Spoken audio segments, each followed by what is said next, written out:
ഏതായാലും ഇന്ന് കേരള നിയമസഭയിലേക്കുള്ള തെരഞ്ഞെടുപ്പ് വളരെ ആവേശപൂർവ്വം നടക്കുകയാണ്. ഞാൻ ഈ തെരഞ്ഞെടുപ്പിൽ വോട്ട് രേഖപ്പെടുത്തുന്നതിന് മുൻപായിട്ട് ഏകദേശം 10-15ഓളം പോളിംഗ് സ്റ്റേഷനുകൾ സന്ദർശിച്ചു.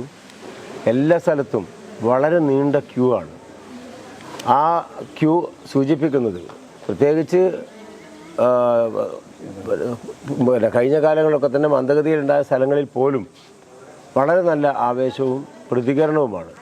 അത് സൂചിപ്പിക്കുന്നത് ഈ തെരഞ്ഞെടുപ്പിൽ കേരളത്തിൽ UDFൻ്റെ വലിയ തരംഗം 1977 ആവർത്തിക്കുന്ന വിധത്തിൽ വലിയ തരംഗമുണ്ടാകുമെന്നുള്ളതാണ്.